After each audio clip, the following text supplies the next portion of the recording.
idemo na zadnju priču. Jesam li asshole što prezirem svoju mentalno hendikepiranu sestru? Hm. Zbog naslova zvuči grozno, ali me saslušajte. Moja sestra je teško autistična. Potrebna joj je pažnja 24/7. I ne može biti sama.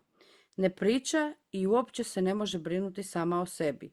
Unatoč tome što ima samo 12 godina, ekstremno je destruktivna i nasilna i uništi sve što joj dođe pod ruke. Mrzim je. Znam da je to loše za reći na glas, ali ipak nemam takav osjećaj. Imala sam samo 6 godina kada se rodila i od tada više nisam dobivala pažnju svojih roditelja. Od kada pamtim, svijet se okretao oko nje. Premještena sam iz svoje sobe u podrum kada sam imala 7 godina, jer je ona trebala biti u sobi kraj mojih roditelja. Sve moje igračke je uništila i oni su me ignorirali kada sam se žalila. Kada sam imala 14, uništila je MacBook koji mi je dala škola, a ja sam bila kriva. U sve ovo se očekivalo od mene da se brinem o njoj i pustim sve čime se bavim zbog nje. Nikada ne mogu raditi planove sa prijateljima jer moji roditelji očekuju da ću biti dostupna ako zatrebaju od mene da brinem o njoj.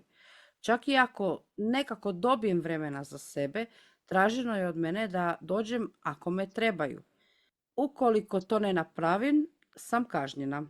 Nedavan primjer toga je kada sam otišla gledati novog Spidermana, završila sam u kazni jer sam ugasila mobitel u kinu. Čini mi se kao da njima nisam ništa nego rob i sve vezano za nju jednostavno me nacijeni. Prošli tjedan sam izabrana da dajem govor na školskom eventu.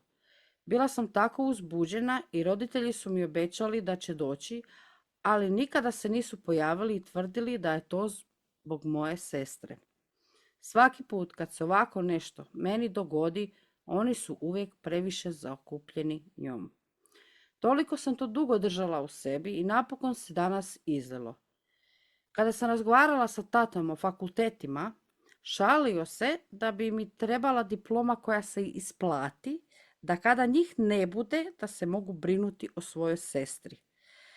Ne znam zašto, ali ovo me slomilo. Plakala sam i vrištala kako se sve vrti oko nje, kako za njih nisam više nego njegovatelj i kako se od mene očekuje da budem njen rob do kraja života. Zaključala sam se u svoju sobu od tada i moji me roditelji nisu došli provjeriti. Jesam li ja ta koja je asshole? Ima sad jedan edit prije.